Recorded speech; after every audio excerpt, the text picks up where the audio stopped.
Chapter 1: The Caving Expedition. Mark was a thrill-seeker. He lived for the adrenaline rush that came with exploring the unknown. So, when the opportunity arose to join a caving expedition to an uncharted cave system, he jumped at the chance. The group of experienced cavers had spent months planning the trip, studying maps and gathering the necessary equipment. As they approached the entrance to the cave, Mark couldn't help but feel a sense of excitement and anticipation. He had never been caving before, but he was eager to see what lay ahead. As they made their way deeper into the cave, Mark was struck by the sheer beauty of the underground world. Stalactites hung from the ceiling like frozen icicles, while stalagmites rose up from the ground like jagged teeth. The air was cool and damp, and the sound of dripping water echoed through the caverns. Despite the warnings from locals about the dangers of the cave, Mark felt invincible. He had always been good at pushing boundaries and taking risks, and he was convinced that nothing could stop him now. But as they ventured deeper into the cave system, Mark began to feel a creeping sense of unease. The darkness seemed to press in on him from all sides, and the narrow passages felt increasingly claustrophobic. He tried to push the feeling aside, reminding himself of the thrill of the unknown. Little did he know that this was just the beginning of his terror. The deeper they went, the more Mark began to realize that something was not right. The cave seemed to be alive, pulsating with a dark energy that he couldn't explain. As they continued to explore, Mark began to feel like they were being watched. He could sense a presence lurking just out of sight, and he couldn't shake the feeling that they were not alone in the cave. Despite his growing fear, Mark kept pushing forward. He was determined to see this expedition through to the end, no matter what. Little did he know that the darkness had other plans for him. Chapter 2: Lost in the Darkness. As the group ventures deeper into the cave, they become disoriented and lose their sense of direction. Mark begins to feel a growing sense of unease, and a deep primal fear takes hold of him. The damp walls of the cave were slick with moisture, and the only sound that could be heard was the steady drip of water echoing through the cavern. Mark's headlamp cast eerie shadows on the walls, but as they continued deeper into the cave, the light began to flicker and dim. The group's path became increasingly treacherous, and they soon found themselves wading through waist-deep water and crawling through narrow passages. Mark's heart pounded with excitement and fear as they descended deeper and deeper into the cave system. The cave's labyrinthine tunnel seemed to go on forever, and soon Mark began to feel disoriented and lost. As the group pushed forward, the darkness around them seemed to grow thicker and more oppressive. Mark could feel a creeping sense of unease settling over him, as if the very walls of the cave were closing in on him. His heart raced with fear as he realized they might be lost forever in the inky blackness of the cave. Despite the group's best efforts, they could not find a way out, and their water supply began to dwindle. Mark's fear grew with each passing hour, and he began to doubt whether they would ever find their way back to the surface. As the darkness deepened, Mark's mind played tricks on him, and he began to see shadows moving in the corners of his vision.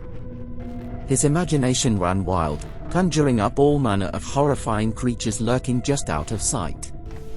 His fear consumed him, and he began to wonder whether they were truly alone in the cave.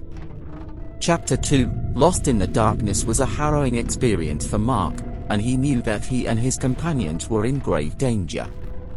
The darkness was all-consuming, and Mark could feel the weight of the cave pressing in on him. The thought of never seeing the light of day again filled him with dread, and he knew that they had to find a way out before it was too late. Chapter 3: The Encounter. Mark becomes separated from the rest of the group and finds himself in a narrow tunnel. Suddenly, he comes face to face with a monstrous beast unlike anything he has ever seen before. The creature seems to be a cross between a man and a beast, and its eyes are filled with a primal hunger. Mark stood frozen in terror as he stared into the eyes of the monstrous creature.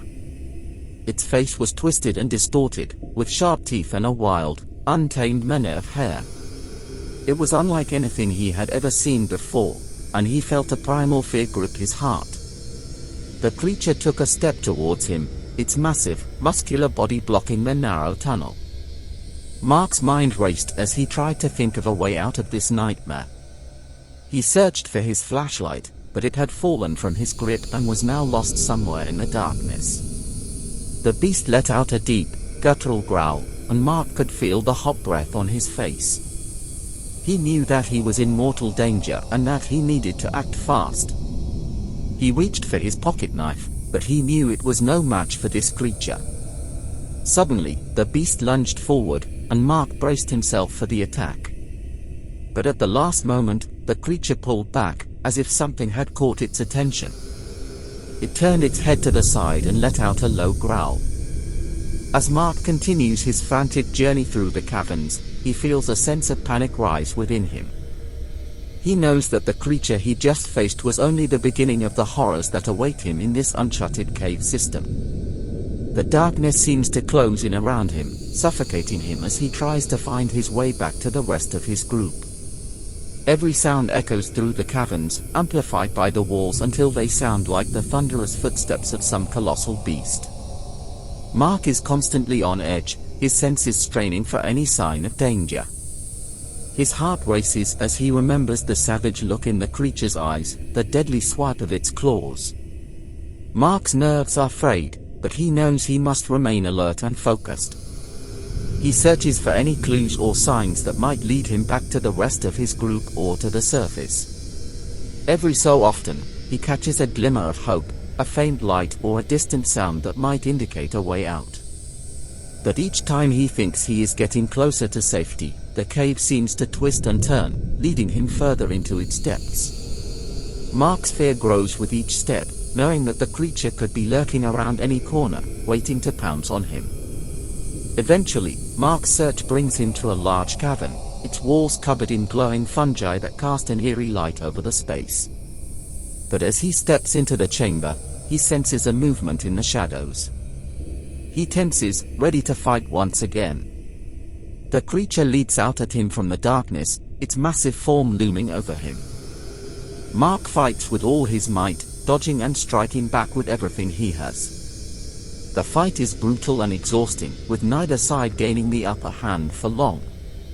But just as the creature is about to land a fatal blow, Mark manages to find a weak spot and strikes it with all his might.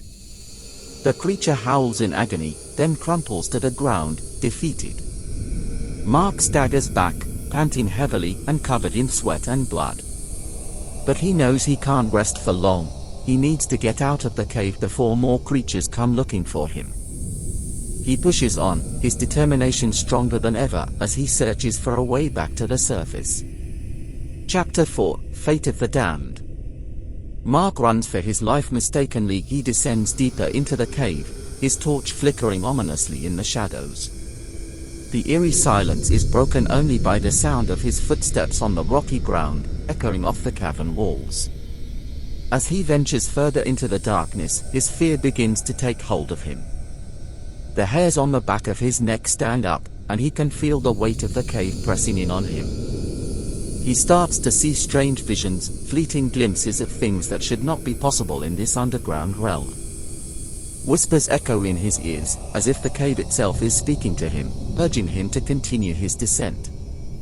His grip on his torch tightens, his knuckles turning white, as he tries to ignore the creeping sensation of something watching him from the shadows. Mark stumbles and falls, his torch extinguishing in the process, leaving him in complete darkness. Panic sets in as he tries to regain his footing and relight his torch, but it seems that he is hopelessly lost. The cave seems to be alive, with every tunnel looking the same as the last. As he crawls in the darkness, he feels something slithering against his leg. His heart races as he fumbles for his torch, finally managing to relight it.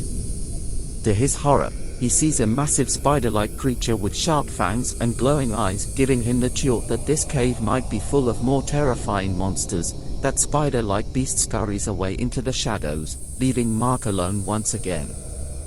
He tries to calm his racing heart and continues on, but the whispers grow louder, urging him to continue his descent into the abyss. Mark realizes that he is trapped in the cave, and the only way out is to go deeper. With no other options, he continues on, the fear and desperation growing with every step. Finally, he reaches the bottom of the cave, a massive cavern filled with a bubbling pool of what appears to be black water. The whispers are now deafening, urging him to step into the water. As he approaches, he sees his reflection in the water, but something is wrong.